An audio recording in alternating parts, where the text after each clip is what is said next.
Bienvenue dans cette nouvelle vidéo où nous allons plonger dans l'histoire d'une voiture iconique disparue, la Mercury Cougar. Annoncée pour la première fois en 1966 lors du Salon de l'Automobile de New York et officiellement mise en vente en 1967. De ses débuts élégants en tant que muscle car de luxe à ses évolutions modernes, découvrez comment la Cougar a marqué son époque et fasciné des générations. Mercury est une division de Ford Motor Company. Elle a été fondée en 1938 par Edsel Ford, le fils du légendaire Henry Ford. Mercury a été créé pour combler l'écart entre les modèles Ford abordables et les véhicules plus luxueux de l'époque. La Cougar, bien qu'elle partage sa plateforme avec la célèbre Ford Mustang, se distingue par son positionnement unique. Contrairement à la Mustang, conçue comme un pony-car sportif et accessible, la Cougar visait une clientèle en quête d'un véhicule alliant performance et élégance. Avec un empattement allongé de 3 pouces et une longueur augmentée d'approximativement de 9 pouces, lui permettant d'avoir une allure plus élancée, offrant davantage d'espace intérieur et un confort accru. Cette approche, combinée à des finitions luxueuses et un style distinctif, faisait de la Cougar une voiture sophistiquée. Elle se distinguait également par son design avant-gardiste, notamment sa calandre à volets dissimulant les phares, lui conférant une allure féline et agressive. Les feux arrière séquentiels ajoutaient une touche d'élégance technologique, renforçant son image de voiture sophistiquée. Et dès son introduction, elle proposait plusieurs motorisations, dont le moteur de base qui était un V8 289 à 2 corps délivrant 200 chevaux, ou une version à 4 corps qui offrait 225 chevaux, lui permettant de faire un 0 à 100 km en 7,8 secondes et une vitesse maximale estimée à 177 km. Pour les amateurs de performance accrue, le V8 390 CI Marauder GT était aussi disponible et développait 320 chevaux, lui permettant de faire un 0 à 100 km en 5,6 secondes pour une vitesse approximative de 193 km.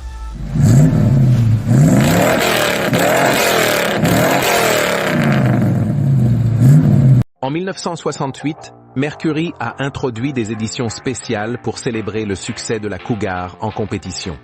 La Dan Gurney Special, disponible sur les modèles standard et XR7, comprenait des enjoliveurs de roues au design turbine, un kit de décoration chromée pour le moteur et un autocollant signature rendant hommage au célèbre pilote Dan Gurney. La même année, la version XR7G, G pour Gurney, a été lancée, offrant des caractéristiques esthétiques et de performances supplémentaires, notamment une prise d'air sur le capot, des phares anti-brouillard et des badges spécifiques. Ces modifications ont été réalisées par Shelby Automotive, ajoutant une touche d'exclusivité à la gamme Cougar. En 1969, la Cougar a adopté un design encore plus audacieux avec l'introduction de l'Eliminator. Cette version haute performance était équipée de série d'un V8 351 à 4 corps, avec des options incluant le puissant V8 88 Cobra Jet. L'Eliminator se distinguait par ses couleurs vives, ses bandes latérales distinctives, son aileron arrière et sa calandre noire, incarnant l'esprit des muscles de l'époque. Une anecdote intéressante concerne le programme Rent a Racer de Hertz, qui, en 1969 et 1970, proposait des Cougar Eliminator équipés de toits ouvrants électriques, une option indisponible pour le grand public. Ces modèles rares sont aujourd'hui très prisés des collectionneurs. La Mercury Cougar des années 1967 à 1969 incarne l'équilibre parfait entre performance musclée et élégance raffinée, laissant une empreinte indélébile dans l'histoire automobile. En 70, elle a continué de consolider sa place parmi les véhicules combinant performance et luxe. Cette année-là, plusieurs motorisations étaient disponibles, allant du moteur V8 de 5,8 litres développant 250 à 290 chevaux selon la configuration, au V8 de 7 litres Cobra Jet qui délivrait 335 chevaux, et c'est sans oublier le moteur Boss 302 qui était disponible pour les modèles haute performance, confirmant son statut de légende. La Mercury Cougar a introduit la deuxième génération, de 71 à 73. Avec un design plus imposant et des dimensions accrues, cette génération répondait aux tendances de l'époque. Le V8 reste encore disponible, avec des configurations variées, offrant de 240 à 285 chevaux. Même chose pour le moteur Cobra Jet qui cette fois offrait 370 chevaux. Une puissance non négligeable. La période de 74 à 76 correspond à la troisième génération et elle a marqué une transition. Face aux nouvelles réglementations en matière de sécurité, d'émissions et à la crise énergétique, la Cougar s'est réorientée vers le segment des voitures intermédiaires de luxe. Bien que le V8 351 soit resté des piliers pendant plusieurs années, leur configuration et puissance ont été adaptées à chaque période. De 1977 à 1979, la quatrième génération a vu le jour, partageant sa plateforme avec la Ford Thunderbird. La version XR7 se distinguait par un intérieur luxueux, intégrant du cuir, des boiseries et des technologies avancées pour l'époque, comme des vitres électriques. Cette année, le moteur de base est le V8 de 5,0 litres délivrant environ 139 chevaux et un V8 offrant jusqu'à 173 chevaux.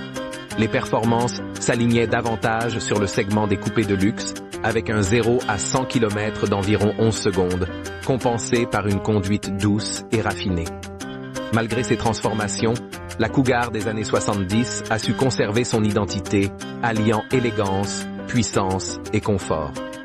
Chaque génération reflétait les évolutions du marché et les attentes des conducteurs de l'époque, inscrivant la Cougar comme une icône incontournable.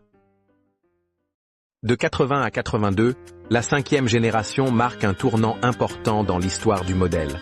À cette époque, l'industrie automobile américaine fait face à des défis inédits, des normes d'émissions encore et encore plus strictes, une demande croissante pour des véhicules plus économes en carburant, et une compétition accrue avec des constructeurs japonais et européens. La Cougar a dû s'adapter à ces nouvelles réalités. Elle repose donc sur la plateforme Fox de Ford, déjà utilisée par la Mustang et la Thunderbird. Le design évolue également, adoptant des lignes plus compactes et anguleuses, caractéristiques du style des années 80, avec des dimensions plus modestes par rapport à ses prédécesseurs. Les motorisations disponibles reflètent bien les priorités de l'époque. Le moteur de base est un 6 cylindres en ligne de 3,3 litres développant environ 85 chevaux. Les amateurs de performance pouvaient opter pour deux sortes de V8 allant de 118 à 135 chevaux, donc rien d'extraordinaire face à l'âge d'or d'antan. Afin de promouvoir ces moteurs, Mercury organisait des événements Cougar Economy Challenge, où les conducteurs tentaient de parcourir la plus longue distance possible avec un plein, soulignant l'efficacité des nouvelles motorisations. Avec l'introduction de la sixième génération en 83 à 88, Mercury adopte un tout nouveau design. La nouvelle Cougar adopte des lignes plus aérodynamiques, rompant avec les formes anguleuses des modèles précédents. Ce changement esthétique marque l'entrée dans une ère de modernité, où chaque détail est pensé pour réduire la résistance à l'air et améliorer les performances. Le moteur de base est encore le V6 de 3,3 litres qui développait environ 85 chevaux. La version XR7 fait également son grand retour après être disparue des marchés pendant un an. Cette fois, elle était équipée d'un 4 cylindres turbo-compressé de 2,3 litres, produisant environ 145 chevaux. Le moteur turbo était rare sur une voiture de luxe, comme la Cougar XR7. Bien que performant, il n'a pas totalement convaincu les amateurs de muscles habitués au V8. Heureusement pour eux, le moteur V8 à carburateur était aussi disponible dans les premiers modèles de 83 à 85, évoluant ensuite vers une injection électronique multipoint à partir de 1986. De 1989 à 97, la Mercury Cougar entre dans sa septième génération. Cette période est marquée par l'adoption de la plateforme MN12, une avancée technologique qui introduit une suspension indépendante aux 4 roues. Cette innovation, rare pour un véhicule de ce segment, améliore considérablement la tenue de route et le confort. Les moteurs offerts varient selon les modèles et les années.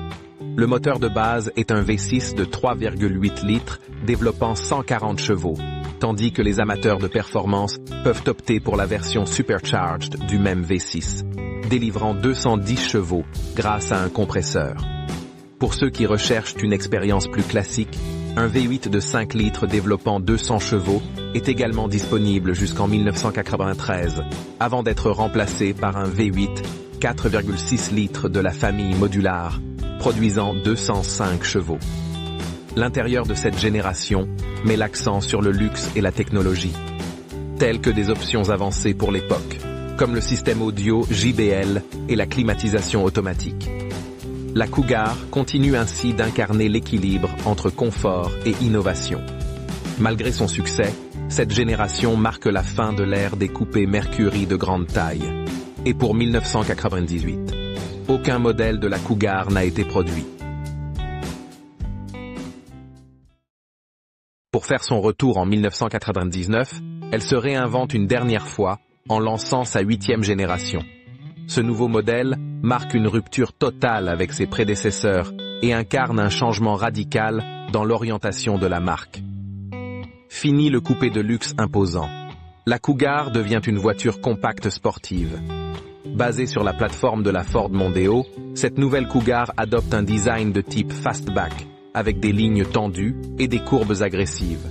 Ses phares triangulaires, sa calandre fine et ses proportions dynamiques lui confèrent une allure futuriste, destinée à séduire une clientèle plus jeune. Le moteur de base était un 4 cylindres de 2,0 litres, développant 125 chevaux. Pour ceux qui recherchaient plus de punch, le V6 Duratec de 2,5 litres, délivrant 170 chevaux, était disponible. Malgré ses qualités, la 8e génération n'a pas rencontré le succès escompté. La concurrence des coupés japonais comme la Toyota Celica et la Honda Prelude, ainsi que des berlines sportives, a freiné ses ventes. Et en 2002, Mercury a tiré sa révérence en arrêtant définitivement la production de la Cougar, marquant la fin d'une ère pour ce modèle emblématique. Si cette vidéo vous a captivé, n'oubliez pas de liker, de vous abonner et d'activer la cloche pour ne rien manquer des prochaines vidéos. Et en attendant, dites-moi en commentaire si vous avez une voiture légendaire en particulier dont vous aimeriez qu'on explore dans une prochaine vidéo.